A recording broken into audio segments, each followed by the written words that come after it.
Well, hello there. Welcome to the Obi-Thorn Alliance, and in today's video we are reviewing Flight Risk starring Mark Wahlberg. If you like the sound of that, stick around and let's see what we give it.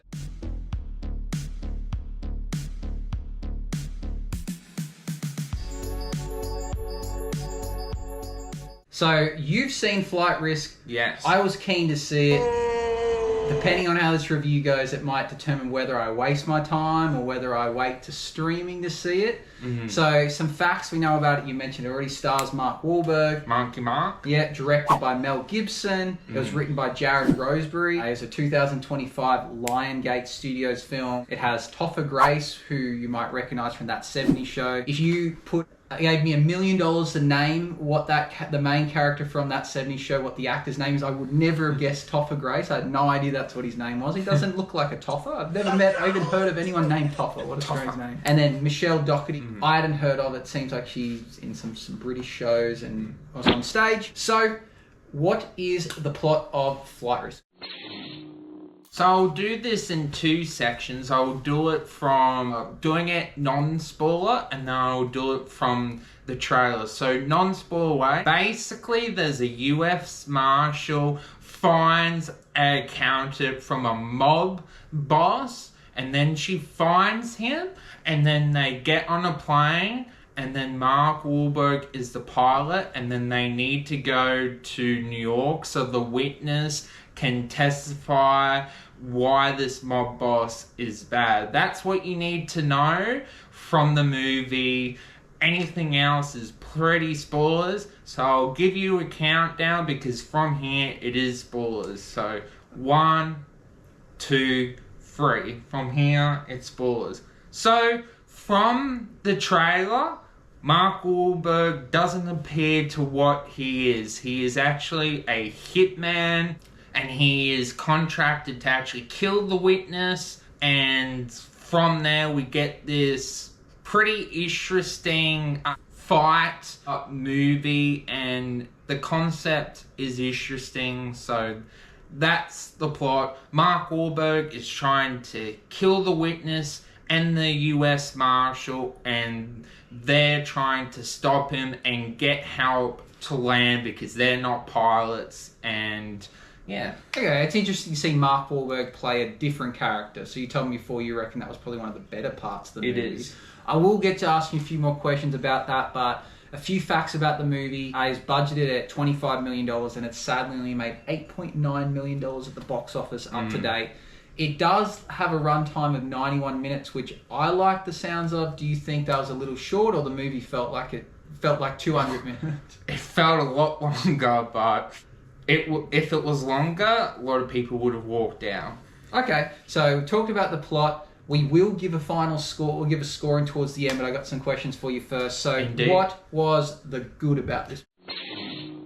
The good is Mark Wahlberg's performance. I actually liked him not playing the good guy. He played a very convincing villain, and I enjoyed his performance. He gave it his all, and I really enjoyed him playing. It kind of reminded me of Luther, this evil kind of killer. What was really cool to see his performance, kind of testing his acting abilities. And what was the bad about this movie? The bad is that the trailer gives away the twist. So without that, if you know what the twist is, the movie has no legs. It has nothing else to it. So the movie, to me, because I knew the twist was coming, was very boring, not engaging, and kind of I wasn't interested because I knew what the important detail was, what the twist was. I was hoping something else was going to happen, and sadly, without seeing it, I would have thought that it was more about are they going to land the plane? Is that what goes on? Like, because once we know Mark Wahlberg's the villain, are we basically trying to see, can they land this plane without a pilot helping them? Yeah. So I guess that becomes kind of, instead of the twist, it's like the suspense, are they going to survive? And did that hold up? Do you think that was enough suspense to keep you interested in this film? It does, but how it happens is very silly and very stupid because he's trying to escape and they're like not even watching him. Like, I know if it was me, I would be like, I know he's a killer, he tried to kill us, and they don't even look back to see what's going on. So to me, that was very off-putting. Who do you think this movie's made for? Made for Mark Wahlberg fans and people that likes the eventful, will they make it, won't they? It kind of reminded me of a horror, twisty sort of movie. And before we get into the rating, in terms of how you'd recommend it, do you think people should run out to the cinemas to see this, or should they walk and wait for it to come out to streaming? They should act like a snail's pace and do a snail door tour to this movie. Okay, so you think maybe it's one that, as a Mark Wahlberg fan, I might better off giving a miss and just pretend it didn't happen? I'll wait for it to be streaming. Okay, so we'll move into the rating and we'll see what it came at. Okay, so now it's time for the big rating. So going through our 10 usual categories, you tell me what you gave it, Jacob. So for the plot and storytelling, what do you give this out of 10? So I gave it a 3. Unfortunately, I found how the story went along was not that convincing and kind of meandered along, and I was bored in quite a lot of places, and how it ended up concluding was fine, but didn't enjoy it that much. So it's fine, but needed to do better.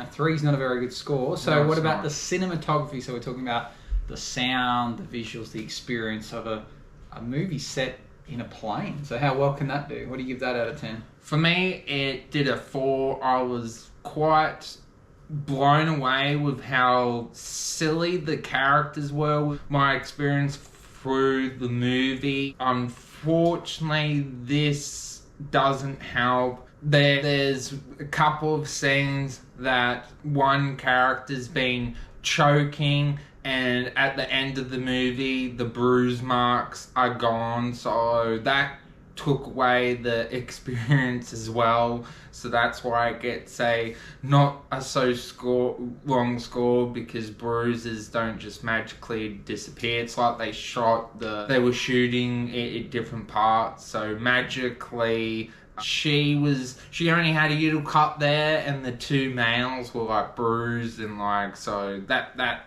took away from the experience. Okay, what about the directing? How did Mel Gibson do? Was his pacing fine? Do you think the way they cut the scenes together was good? What was his score out of 10? Unfortunately, I was actually expecting a lot, because he directed Hacksaw Ridge, and that was an outstanding movie. And coming into this movie, I saw this movie was from him, and I was expecting a lot, but unfortunately, he dropped the ball. Like I said, I thought the scenes that weren't so good weren't going to get past, but somehow he must have dropped the ball. Maybe he wasn't really into this movie, but somehow all the critical things that directors need to get right, he wasn't doing a good job, so that's why I got a 3. What about the experience and the engagement? What was your feeling, and what was the vibe in the cinemas during this? You did mention before that it felt like it dragged on, so that's not a good thing. This got a 4. It was very boring and just wasn't entertaining enough for me to enjoy. Okay.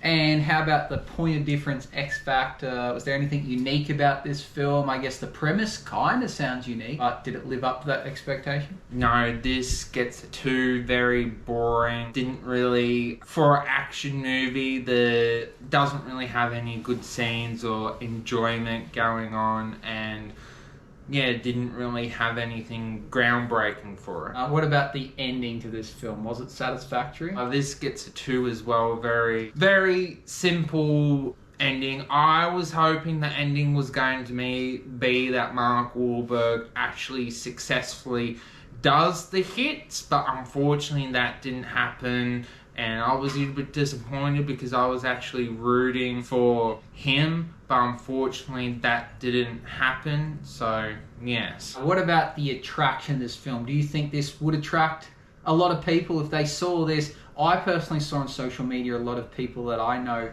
don't go to the movies a lot go see this, so I guess the more Mark Wahlberg factor was there, but do you think is Mark Wahlberg and Mel Gibson a good enough reason to attract people to go see a film about 3 passengers stuck on a small plane. I gave this a 2. I think Mark Wahlberg is the only reason to see this movie, but besides that, it doesn't really have anything going for it. I was excited because it looked like he was going to be doing something different, and it succeeds in that, but besides that, it's kind of a nothing movie. Okay, I'm expecting a fairly decent score on this one. What about the performances, and was the casting right for this film? Mark Wahlberg gets all the points himself. He gets an outstanding 5, but unfortunately everyone else to me just did it for the paycheck.